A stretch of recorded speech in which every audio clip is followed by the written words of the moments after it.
Está en comunicación con nosotros Jorge Acamine, analista económico, presidente del Colegio Nacional de Economistas. Y le agradezco mucho, licenciado, por este tiempo. ¿Cómo ve esta resolución? Nosotros hemos venido hablando desde hace rato de los golpes que ha dado el gobierno nacional a la economía, primero por no querer reconocer todo lo que estaba pasando y segundo, esta resolución, este acuerdo que han llegado, que parece más una parte de la campaña que una decisión pensada en lo que está sucediendo en el país. Hola César, ¿cómo estás? Muchas gracias por tu invitación. Efectivamente, ¿no? El tema laboral, de incremento salarial, perdón, no tiene un norte ni una regla fija en nuestro país, lamentablemente. Pasa por las manos del presidente que mediante decreto supremo tiene que dictarlo. Es una costumbre que no siempre es buena, pues, ¿no? Y lo estamos viendo claramente, puesto que sobre la situación compleja que vive nuestro país, con la situación de crisis que vive actualmente, falta de dólares, falta de combustibles, incremento de precios y ahora un tema más de incremento salarial, obviamente que es como que le echemos más gasolina al fuego, ¿no? Entonces, entiendo la preocupación de los empresarios, claro que sí. Es notorio principalmente los pequeños, porque ellos van a sentir ese impacto en el margen que tienen de ganancia, ¿no? Y obviamente que va a repercutir en situaciones como de reestructuraciones, cierre de empresas, el tema de incremento de precios, incremento de inflación y obviamente estamos garantizando la inestabilidad económica por lo que resta de este año, ¿no? Entonces es una pena que no se pueda considerar justamente la situación compleja que tiene la economía, no solamente del sector privado, ¿no? Sino la del sector público también, a pesar de que, fíjate, la discrecionalidad que se da. No hay una justicia con el trabajador en todo caso porque no es a todo el sector público que le va a incrementar el salario, no solamente a los que saben que pueden hacer problemas, ¿no? Es una pena, pero ya los efectos lo vamos a ver, cómo se ha estado viendo en la época de Evo Morales, cómo empezaban a reestructurarse las empresas, a elevarse el desempleo, y esto obviamente que impacta duramente en la economía de los más desprotegidos, ¿no?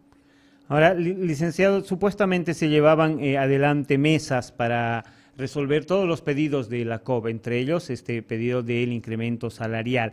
Se conoció que en su momento de las mesas salió la propuesta de 1.5 al mínimo y 1.5 al básico. Se lo llama al presidente y esto cambia totalmente. ¿Cómo se puede entender esto? El presidente es economista, sabe la realidad que estamos viviendo. ¿Cómo podemos entender esta decisión que, por lo menos por lo que se ve, ha pasado directamente por el criterio del presidente? Es una decisión política, como te digo, lamentablemente no tenemos reglas claras nosotros en cuanto a incremento salarial en nuestro país, como existe en otras naciones, ¿no? Entonces, es parte de la discrecionalidad que se da en una medida tan importante como es hablar de un incremento salarial. El impacto posiblemente el presidente o el gabinete no lo ve, pero es significativo. Fíjate vos de que cuando hablamos de un salario, de un haber básico, de forma nominal, podés hablar que no, si solamente va a subir 250 bolivianos, pero eso no se toma en cuenta justamente el valor real que tiene un salario mínimo nacional en nuestro país. Hoy en día con este incremento va a sobrepasar los 4.000 bolivianos, el valor real de un salario mínimo nacional, porque el empresario tiene que considerar el tema de caja de salud, aportes patronales, ¿no? Aportes solidarios, tiene que tomar en cuenta el tema de aguinaldo, previsión doble de aguinaldo, previsión de indemnización, entre otros. Entonces, el costo se eleva entre un 45 y 50%, más otros o protocolos que tiene que por ahí que cubrir desde el punto de vista laboral, si se embaraza la mujer o si se embaraza la trabajadora, es un costo adicional.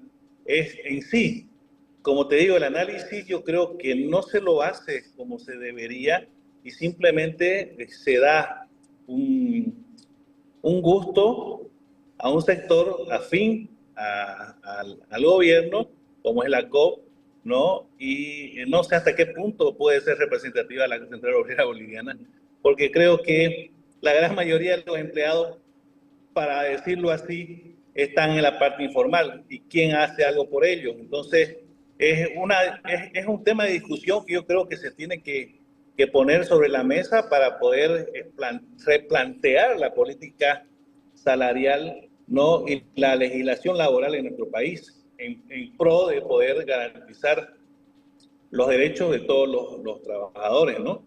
No solamente el de poder decir al sector privado formal que haga los incrementos salariales que a mí me parezca como ejecutivo. Entonces, es una situación que creo que no se debería esperar al mes de abril para discutir, sino que ya se tienen que entablar mesas y escuchar propuestas también pues, de los candidatos, ¿no? Porque entendería de que en las próximas elecciones tendríamos que cambiar de aire, de viento, para poder sentir mejoría en esta economía que cada vez se viene a menos, ¿no? Ahora, ¿cuál sería el impacto más cercano, inmediato de esta decisión, licenciado? Son tres yo identificados. Uno es incremento de precios, o sea, incremento de la inflación. Otro es el tema de despidos, ¿no? El de no contratar a más gente. Tiene una relación inversa, por si acaso, ¿no? En el mercado laboral desde el punto de vista microeconómico. ¿Qué quiere decir esto? Cuando la tasa laboral se incrementa, la demanda por mano de obra disminuye. Esa es la relación inversa que se tiene. Entonces, obviamente que puede impactar inclusive en la inserción de jóvenes profesionales al mercado laboral, porque para mí va a ser más beneficioso contratar ya a una persona con experiencia que a un joven recién titulado. Hay muchos aspectos, yo te decía, he identificado tres principales, y el otro es engrosar las filas de lo que es la informalidad, ¿no? Entonces, son aspectos que nos da la teoría económica, pero también se ha evidenciado en lo que ha sucedido en los últimos años del gobierno del MAS, ¿no? No nos olvidemos que a raíz de esos significativos incrementos salariales que dictaba Evo Morales, no había un incremento en lo que es el desempleo, y después como gran solución nos planteaban, no, las creaciones de planes de empleo desde el Estado. Entonces, es como más o menos sabes que vas a generar un daño, pero vos mismo después das el remedio. Eso, nada raro que suceda, vas a ver en el segundo semestre, ¿no? De que se piense en atender el desempleo mediante acciones de Estado, siendo que este mismo no tiene los recursos necesarios ni siquiera para cubrir, ¿no? El incremento que se ha dictado. Y es así de sencillo, ¿no? Esperemos que no estén intentando financiar con el Banco Central este incremento salarial al sector público, y considerando también de que hay muchos convenios entre lo que son salud, educación. Entendería que educación está en lo que es el incremento, que está vinculado a las alcaldías, ¿no? Y obviamente las alcaldías no tienen recursos para poder sentir un incremento salarial. Veamos cómo se reglamenta y cómo definen al final para poder entrar ya a ese detalle, ¿no? De cómo va a ser esa discrecionalidad, al menos en el sector público. El sector privado ya está sentenciado de que a todos hay que aplicarles el incremento salarial, y obviamente seguramente va a ser como los últimos años, no el incremento para obviamente los que ganan menos, ¿no? Ahora, y el impacto los gastos del Estado, uno de los puntos que se ha observado mucho en este último tiempo es que el Estado es muy caro. Esto obviamente va a generar que el Estado siga pagando, siga erogando plata, pero además hay otro tema, el cierre de las empresas hace que la informalidad crezca, y eso también le afecta al Estado porque no paga impuestos el informal. Correcto. Aparte de eso, el tema de un incremento salarial en esta situación de incremento de precios es básicamente una ilusión desde mi punto de vista. Porque te van a incrementar el salario, pero los precios de repente van a tener una alza mayor al impacto de tu incremento salarial. Aparte que este tipo de incremento salarial de repente lo que hace es que a corto plazo tengas esa sensación, digamos, ¿no? De que te están ayudando, pero sin embargo, en el corto plazo también, cerca del mediano, podríamos pensar en que las empresas están analizando, como te decía, un tema de reestructurarse para ser más eficientes y obviamente no afectar los márgenes de ganancia, ¿no? Entonces, el tema de la afectación sistemática a la economía, pues se la puede analizar y hoy es obviamente lo que hacemos nosotros, de pensar en todas las aristas, cómo podían ser afectados con una situación así. Esperemos, como te digo, a ver qué se norma. Entendería, como lo mencionabas, de que han pedido una reconsideración y a ver en qué término acaba esto, porque prácticamente entraría en vigencia el 1 de mayo, pasado mañana, ¿no? El tema del incremento salarial. Ahora, esta reconsideración, ¿usted cree que sea posible en esta época electoral, licenciado? Mm, ¿Qué te puedo decir yo?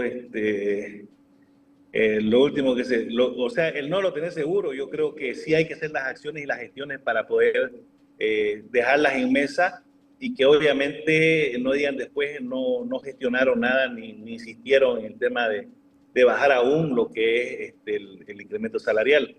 Yo creo que, los líderes de los empresarios no van a dejar de hacerlo y eso es importante, ¿no?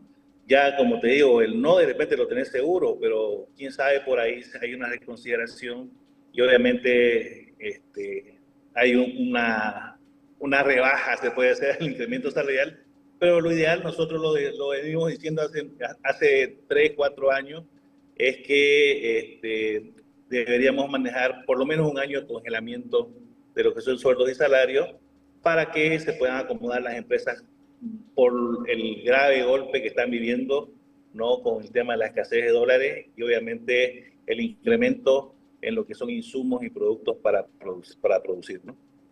Licenciado, le agradezco mucho por este tiempo y por el análisis.